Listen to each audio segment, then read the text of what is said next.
Tonight, assessment astonishment. Well, I almost had a heart attack because it upped it by $96,000. Why some homeowners are reeling from the latest round of property assessments and what you can do if you're in a similar situation. Also tonight, what we know about a Winnipeg piano teacher who's now charged with sexual assault involving a student. Plus, a second chance at life. This whole thing has restored my faith in humanity. One man's new lease on life after being caught in a devastating explosion that nearly ended it all.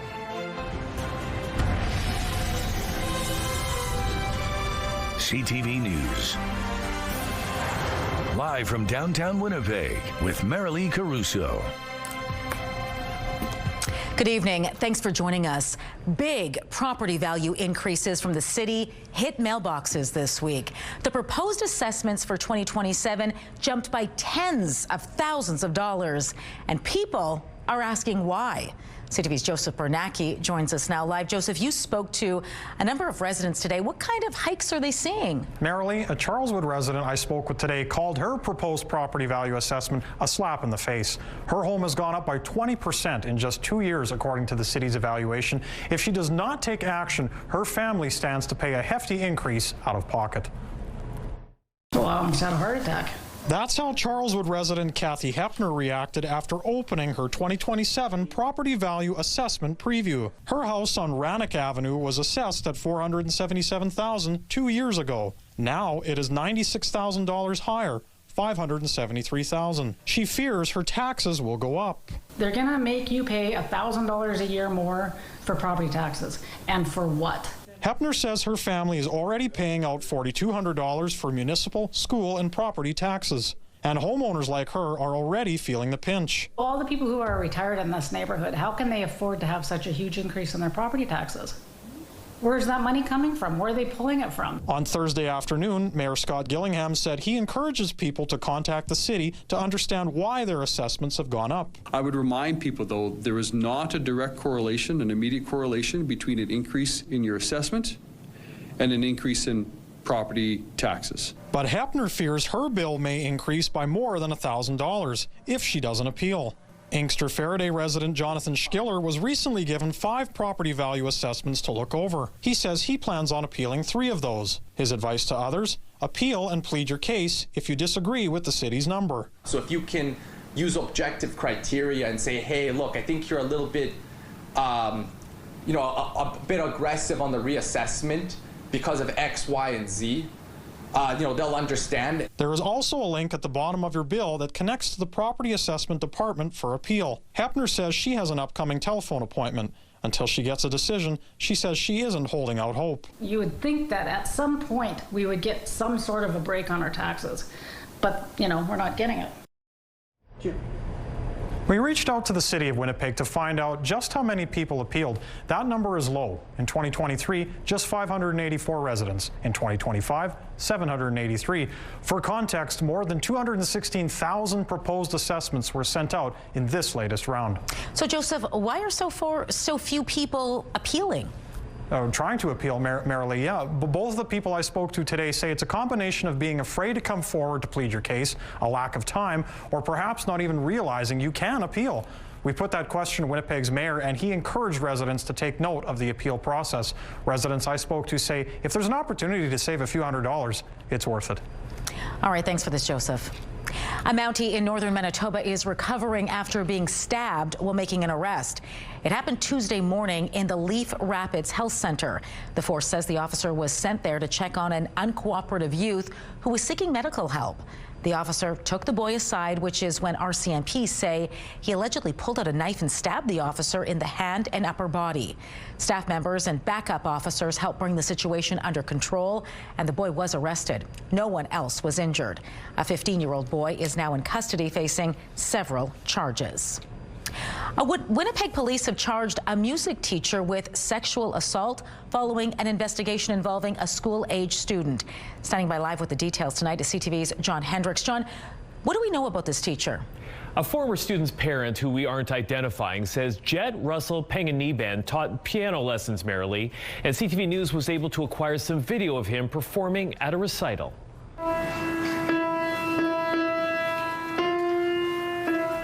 This is video taken of Pengeniban playing the piano at a recital back in 2019. Winnipeg police started investigating him in July of last year after they say a victim came forward and filed a report. The child told police they were sexually assaulted by him during music lessons at a home located in the 600 block of Nairn Avenue. Police say the alleged assaults took place between January of 2022 and July of 2025.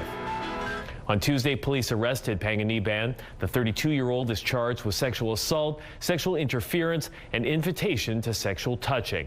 He was released from custody. CTV News attempted to contact Pengeniban. We have not yet heard back from him, and none of the charges have been tested in court. John, do we know how many students he taught? Winnipeg police say they can't tell us, Marilee, because it could potentially identify the victim in this case. However, the investigation is ongoing, and anyone with information is asked to contact the Child Abuse Unit. All right, thanks for this, John. It's been nearly 1 year since an explosion at a Hawaii resort left a Winnipeg man in hospital with significant injuries. And tonight he's sharing his first-hand account of the blast and has his miraculous road to recovery. CTV's Danton Unger reports. Some of the burns that I'm dealing with. It's been a long road of recovery for Darren Stevenson. This is third-degree burns that are still in the process of healing. On February 20th last year, Darren and his wife Diane were at the Whaler Resort on Maui's Kanapali Beach in Hawaii. Darren was standing directly in front of a barbecue when it exploded. I feel this concussive force hit my body, and I look down and I see my right leg in a position it's not supposed to be in. The blast threw him 30 feet. He remembers hearing his wife screaming and the firefighters working to save his life. But Darren says in that moment of chaos, he experienced something else. A warm, comforting feeling came over my body, and a voice said to me, "I've got you." So, you know, I contend that that was God saying you're going to be okay. The next thing he remembers is waking up intubated in a hospital. The explosion left Darren with 9 broken ribs, his jawbone snapped in half, and his teeth knocked out, a compound fracture in his leg that nearly forced an amputation, and shrapnel across his body. I feel grateful to have survived this. Darren was among 13 victims in the blast who have now launched a lawsuit alleging negligence led to the explosion caused by a gas leak. This was the type of an accident that was completely avoidable with appropriate maintenance. The resort declined to comment on the lawsuit.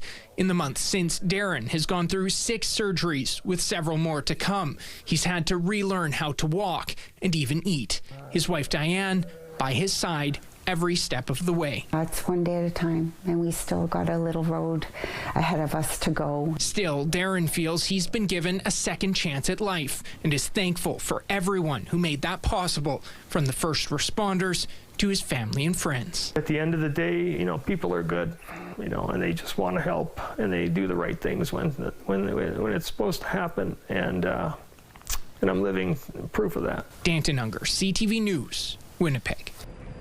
Tourism-related businesses may be able to get some financial support to protect themselves from future wildfires. Tourism Manitoba is offering to help pay for equipment such as water pumps, sprinkler heads, and hoses, along with loss prevention training. Eligible businesses must be fixed roof accommodations outside of a municipality and be at high risk of damage from wildfires such as wilderness lodges and outfitters. Expressions of interest are being accepted until February 17th. You can head to industry.travelmanitoba.com to find out more. Demolition is underway on an East Kildonan landmark.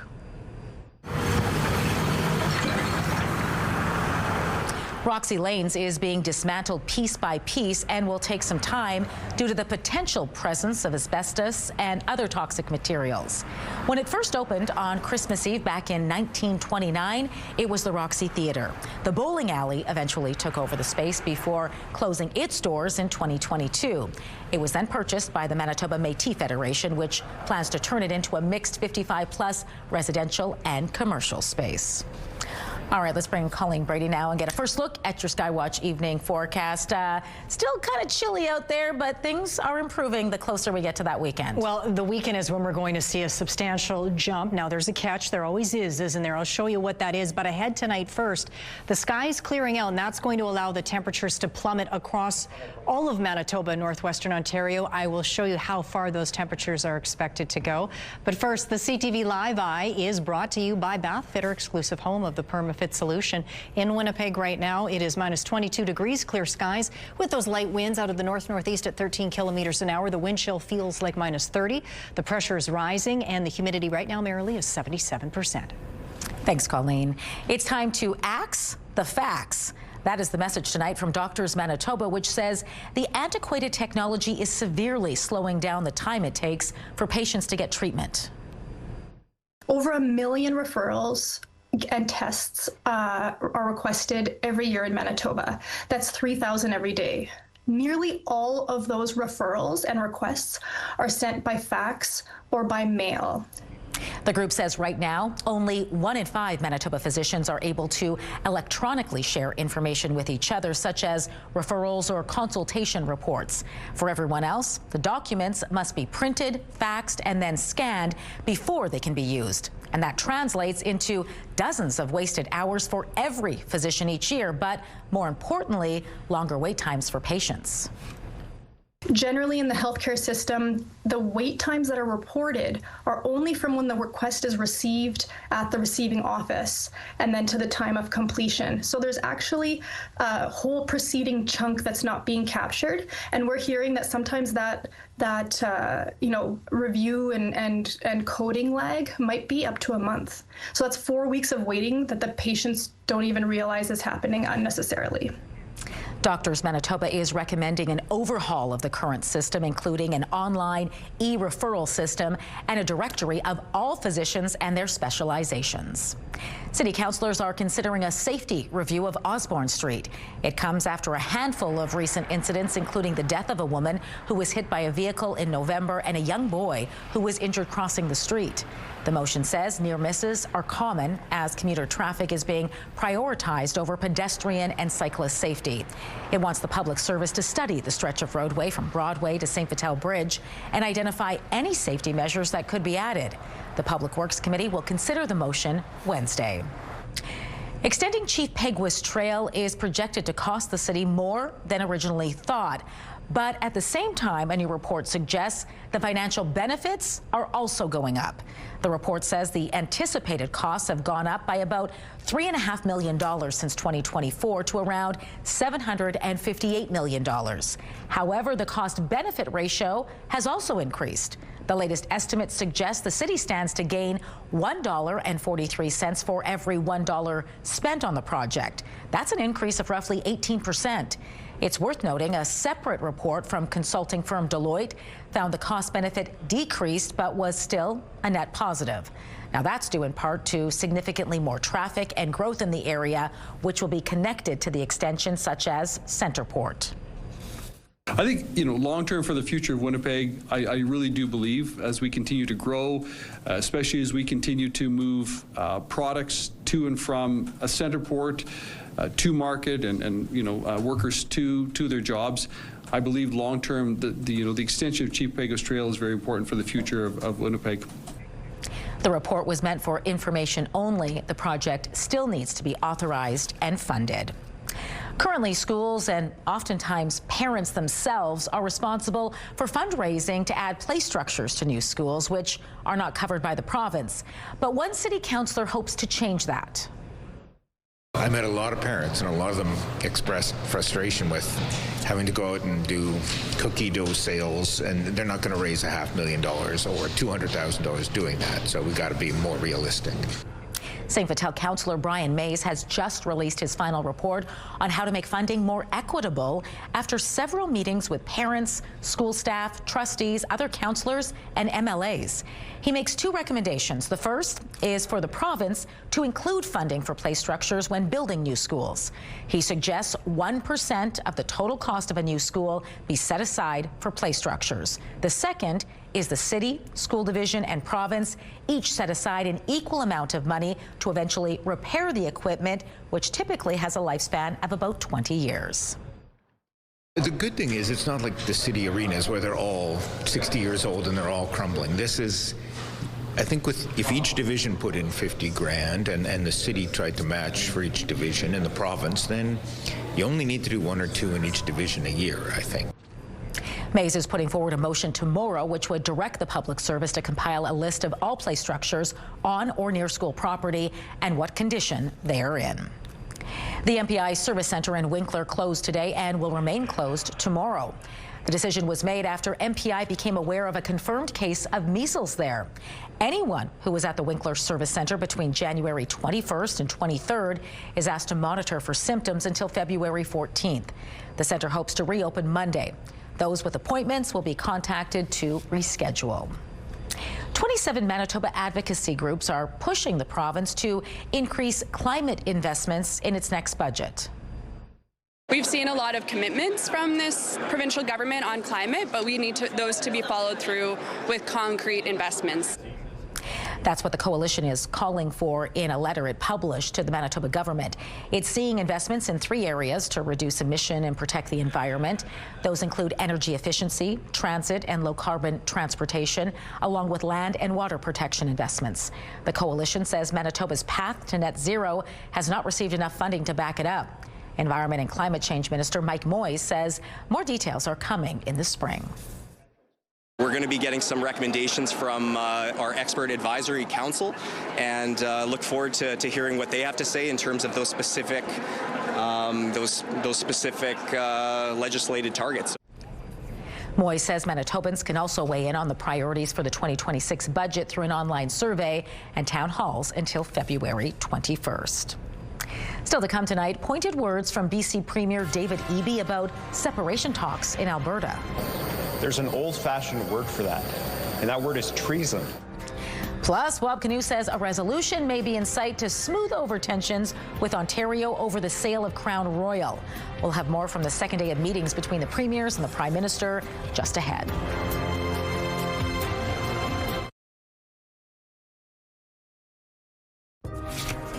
Taking a look at the markets tonight, crude oil added $2.21. The loonie closed just under 74 cents U.S. Gold futures were up $14. The TSX lost 160 points.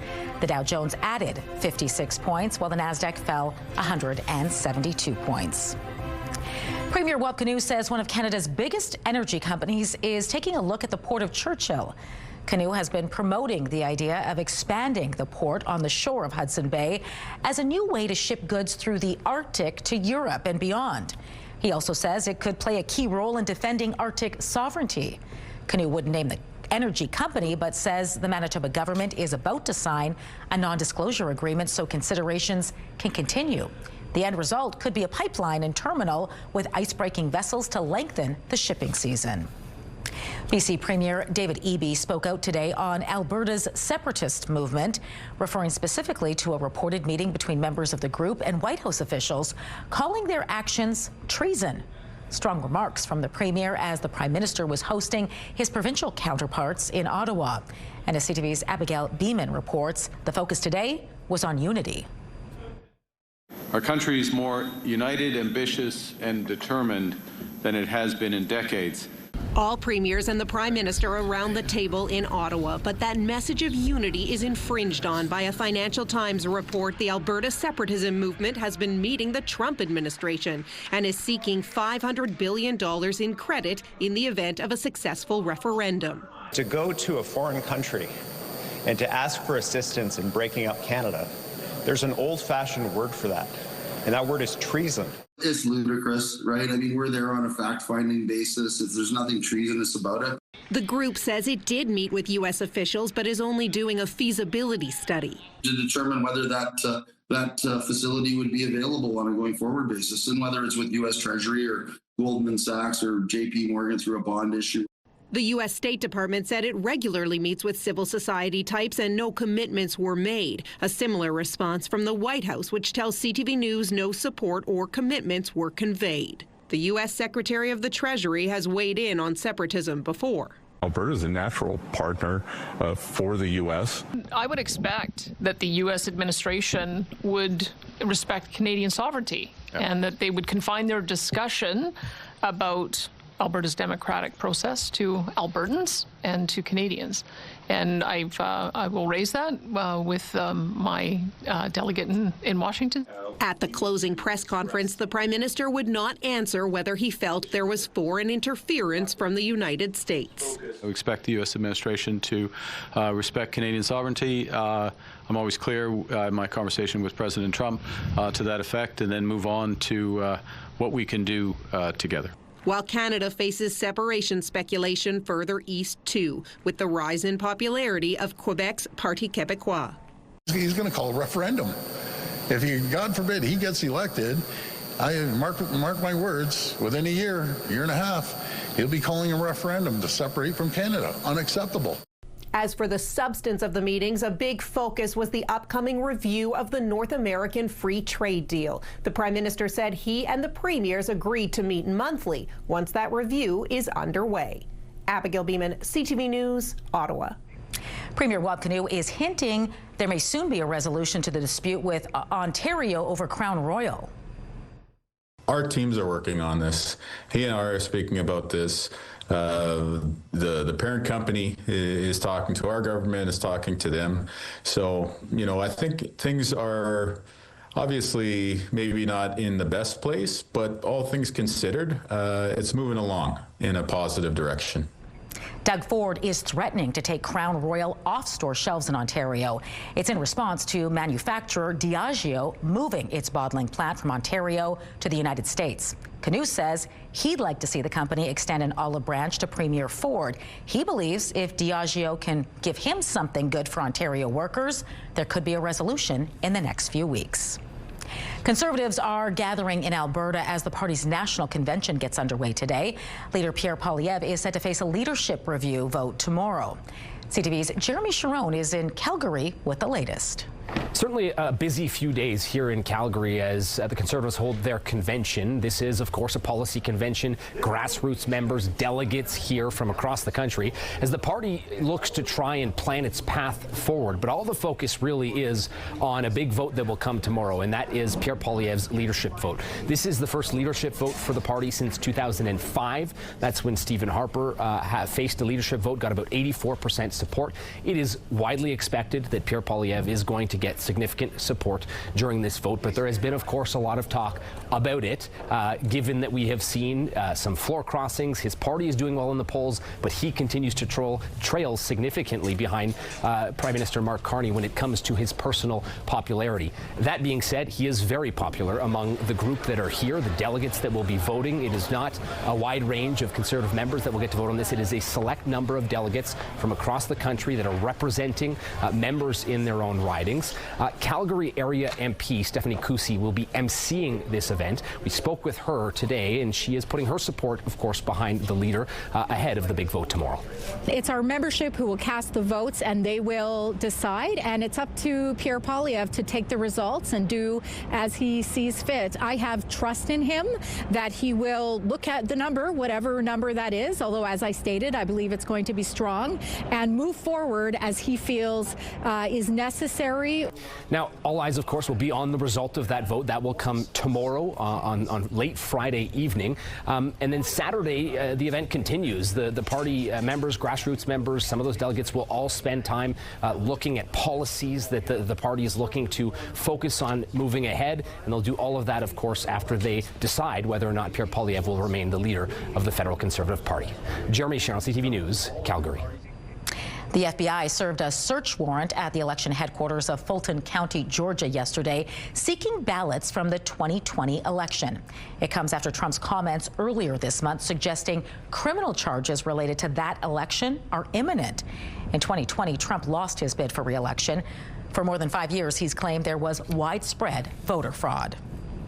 Denmark's foreign minister says yesterday's talks with Greenland and the U.S. over Arctic territory went well in a very constructive atmosphere. It's not that things are solved, but it's good because now we are back to what we agreed in Washington exactly 2 weeks and a day ago. After that, there was a major detour. Things were escalating, but now we are back on track. The minister says he's slightly more optimistic than a week ago. The diplomatic talks come after months of international tension because of Donald Trump's repeated threats to take over Greenland. A BC mining company says some of its employees have been abducted from a project site in western Mexico. In a statement, Vancouver-based Vizsla Silver says 10 individuals have been taken from a mining site in Concordia, Mexico, and the company's crisis management and security response teams are actively engaged. The mine is in the state of Sinaloa, roughly 1,000 kilometers northwest of Mexico City. Ongoing tensions with China are prompting Taiwan to act. An anti-landing operation today simulated a hostile amphibious invasion. The exercise featured the use of drones, shore-based weapons, and anti-ship missiles. It was part of 3 consecutive days of combat readiness maneuvers across central and southern regions of the island. Final preparations for the Winter Olympics opening ceremony are now underway. Thousands of performers and volunteers from 27 countries have spent months getting ready in a tent next to Milan's historic San Siro Stadium. The show will celebrate Italian history and culture, with costumes playing a key part in the big show. A fitting choice in Milan, which is one of Europe's fashion capitals. That's not bad. $4.99. If you're finding it hard to put food on the table, you're far from alone. Coming up, how many Canadians say they're feeling the pinch, and will there be any relief this year? And after bitter cold last weekend in Winnipeg, the weekend ahead will not be bitterly cold. -8 on Saturday. It will likely come with snow. I'll have more details on that coming up. -10 degrees by Sunday, mostly cloudy. And then you see through to the midweek, a mix of sun and cloud or cloudier skies. -12 Monday, back up into the minus single digits Tuesday and Wednesday.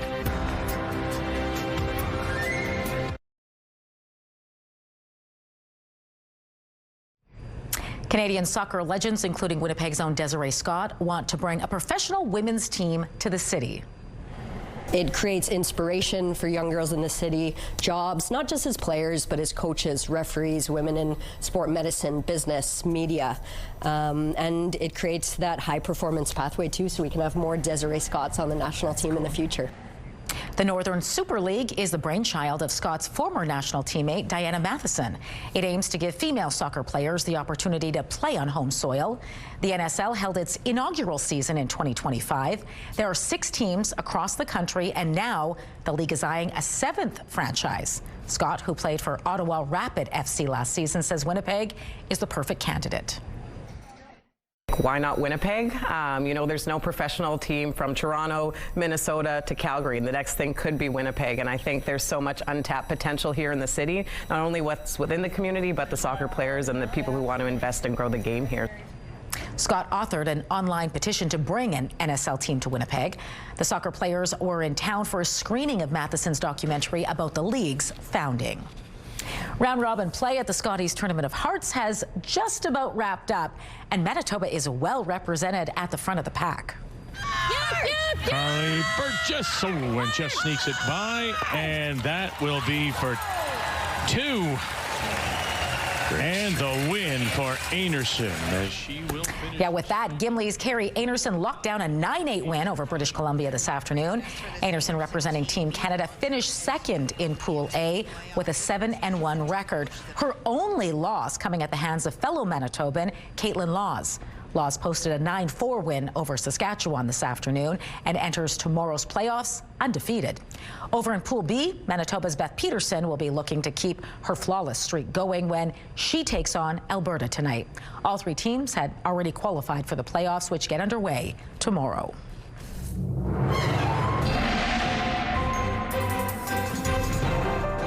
CTV Skywatch weather brought to you by South Beach Casino and Resort. Visit southbeachcasino.ca.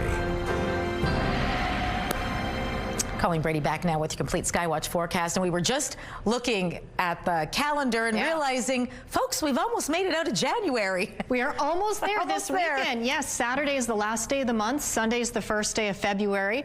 And then if we jump ahead a month, March 1st, that's meteorological spring, the start of it. So we're getting there. We're getting there. And as I showed you, Saturday is going to be mild. It will likely come with some snow. I'll show you that on the Futurecast. But no snow in sight tonight, at least here in southern Manitoba. Other places, maybe perhaps a bit. I'll show you that. But as we clear out here, temperatures are going to drop tonight. As cold as -30 in places, including Winnipeg. Northwestern Ontario, also a cold night ahead. You can see the skies are clearing out there as the clouds move off into the U.S. There is a yellow warning for cold in parts of northwestern Ontario, including Dryden and Sioux Lookout.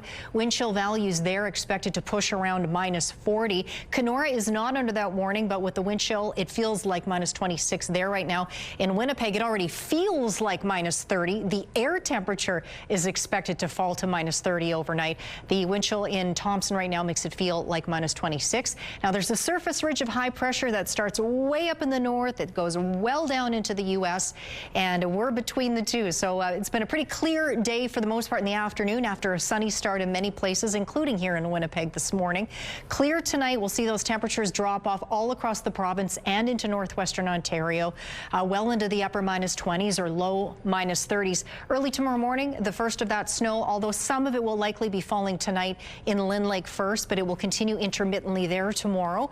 And it spreads not a lot with this system, but it does span a few areas across the day as we get into tomorrow night, overnight, and into Saturday. Conversely, clear and cold here in the south, but things will be changing quickly as we get into Saturday with the approach of this system. Now, you see here, this pink is freezing rain, so we could see some of that come into Manitoba along with some intermittent snow here in the south. Those temperatures rise accordingly as that system comes in. -30 tonight, though. The sky is clear. That means the temperatures are cold.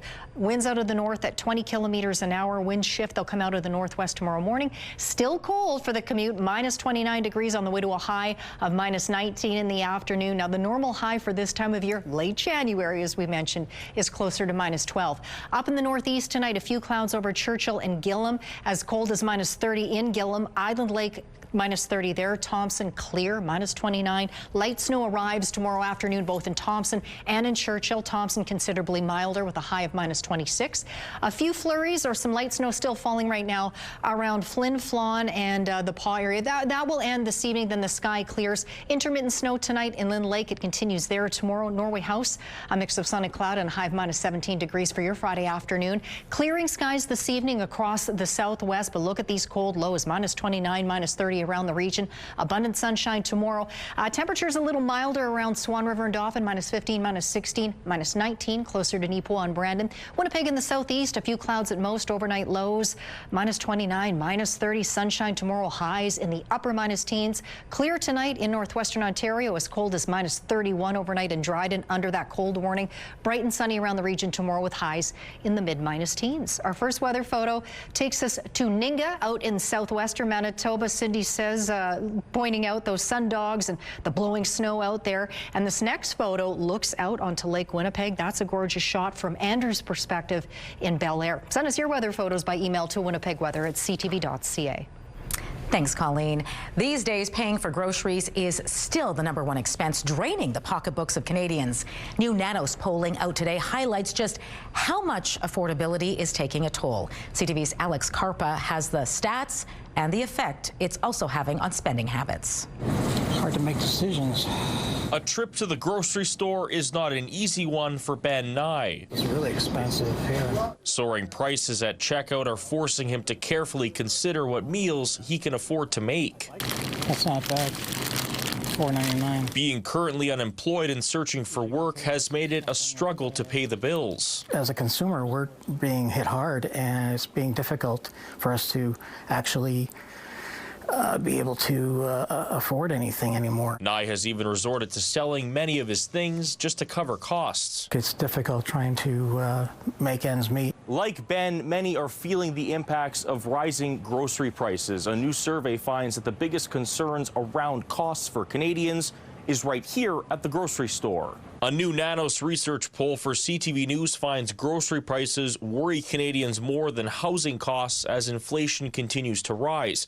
More than half of Canadians say groceries are top of mind when looking to save money this year, followed by housing at almost 25% and healthcare at nearly 10%. It speaks to the pressure that Canadians are under and how groceries are at the top of the list, significantly ahead of things like housing and healthcare and fuel and entertainment, all those things. But experts warn that relief may not come anytime soon. The story on tariffs are going to continue as we're trying to renew CUMSA with a very unfortunate negotiating opponent in the United States. Could be looking at, a bad year next year as well. Let's try this. As prices continue to climb with no end in sight, Nye says he will do whatever it takes just to stay afloat. Alex Carpa, CTV News, Winnipeg. And the night owl group had about 16% higher risk than the intermediate group. Do you often find yourself awake when the rest of the world seems to be sleeping?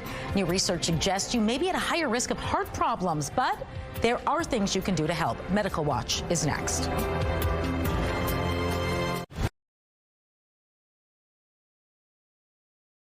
Fields of paperwork are discouraging the next generation of farmers from entering the market. That warning coming today from the Canadian Federation of Independent Business. It found nearly 7 out of 10 farmers today would not advise the next generation to run an ag business. Joining me now to help us understand why that is Brianna Solberg with the CFIB. Brianna, good to speak with you. Thanks for having me. Farmers clearly frustrated over all of this red tape. Can you give us some examples of, current regulations seen as excessive? Yeah, so what we're talking about here is everything from routine approvals for permit applications, for grain storage or for drainage. And those applications can drag on for months, sometimes even years before we see acceptance. And record keeping has become a full-time job in and of itself. And small business owners don't have compliance departments. They don't have administrative departments to help them with these tasks. It's the farmers themselves sitting at the kitchen table filing this paperwork. I talked about the next generation, but these impacts really go beyond that. Many farmers you spoke to are worried about their own survival as well. That's right. Around 90% said that they're worried about the state of their own operations. And they're saying that red tape is a significant cause for the burnout. They just want to do what they do best, and that's grow the food that Canadians consume. But instead, they're being tied down with paperwork on top of all the other issues they're already facing: supply chain disruptions, higher costs, trade disputes, labor shortages, you name it. This could be the straw that breaks the camel's back for many of them. There are big consequences here on the line as well. What would happen if farmers and producers in large numbers walk away from this industry? Well, once farmers walk away from their operation, it's really difficult to climb back into that. And we see when farms shut down, we don't just see new farms starting. It's really passed on through generations. And when we hear that 7 in 10 are recommending the next generation do not take over their farm because of the red tape burden, then our food security is at risk. Changes clearly needed from farmers' perspective. What do you think needs to be done to turn this around? We'd love to see governments measure the burden that the agricultural sector is facing. If we have no measure, then we don't know where we stand and where we can reduce that burden. So we'd like to see a measure, and then once that's conducted, a reduction, looking to reduce the burden and just to simplify compliance so that small businesses don't have to hire consultants just so that they're complying with regulation. Yeah, inflation and the threat of tariffs already causing enough headaches, I'm sure. Thanks so much for your time, Brianna. Great speaking with you. Yeah, have a good one.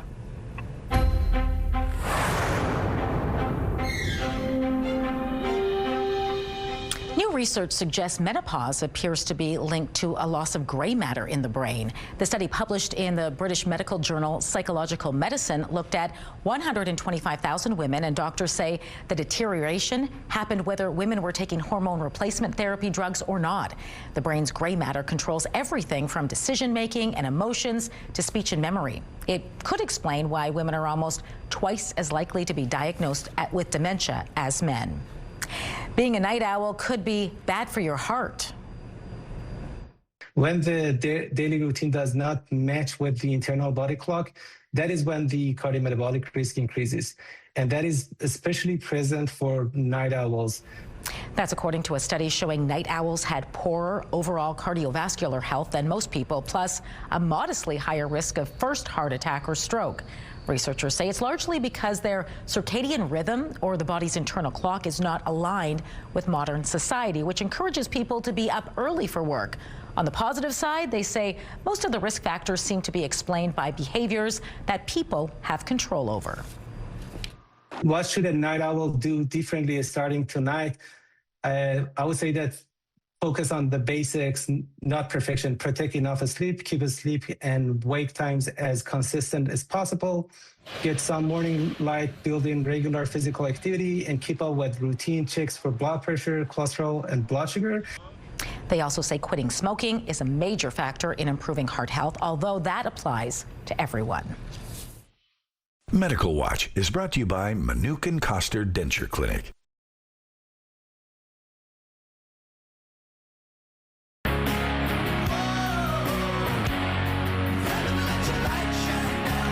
Your summer just got a little louder. The lineup was just released for this year's Rock in the Fields of Minnedosa Festival. Those details next in Spotlight.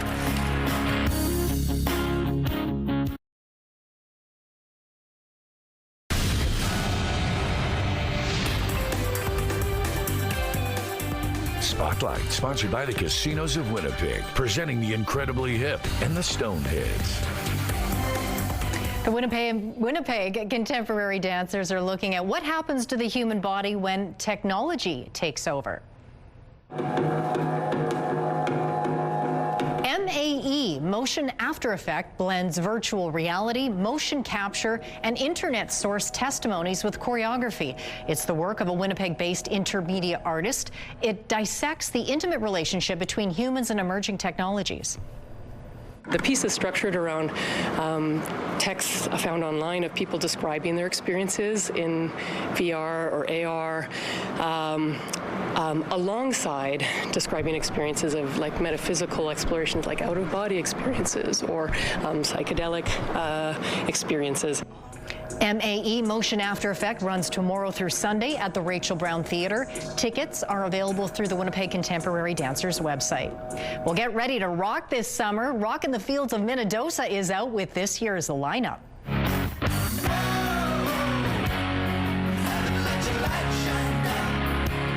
Collective Soul is one of the bands headlining the three-day festival at the end of July. Now get this, they join a crowded field of rockers including Helix, Quiet Riot, Smash Mouth, Cheap Trick, 5440, and Harlequin, just to name a few. The annual festival runs July 31st to August 2nd. General sale tickets are available February 13th. Just head online to rockinthefields.ca. A Canadian favorite will lead a cast of stars as they skate into Winnipeg this spring. Stars on Ice returns to Canada Life Centre on May 6th. Canadian skating icon Elvis Stojko will be joined by Olympic medalist, world champion, and three-time Canadian champion Caitlin Osmond, five-time Canadian dance champions Piper Gillis and Paul Poirier, and 2026 Canadian National Pairs champs Leah Pereira and Trent Michaud, among others. Kurt Browning returns as director and choreographer. Tickets are on sale now. And the Winnipeg New Music Festival wraps up tonight with a new piece by the Winnipeg Symphony Orchestra's composer-in-residence.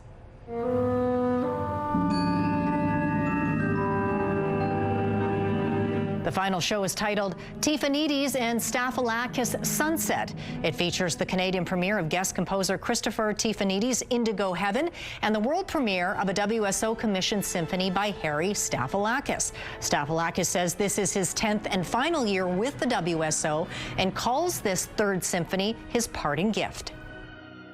It's bringing back actually themes that have existed from just about when I started with the WSO and kind of laces them back together now with my experience writing for orchestra for the last 10 years with them. Now, the audience might recognize his trademark sounds, including flavors of Greek traditional music, cinematic, and metal elements. The final show of the Winnipeg New Music Festival starts tonight in just a few minutes at 7 over at the Centennial Concert Hall. Your primetime lineup tonight starts with Next Level Chef at 7. 911 Nashville is at 8. Grey's Anatomy comes next at 9. And wrapping it all up is Georgie and Mandy's First Marriage at 10. It's all right here tonight on CTV.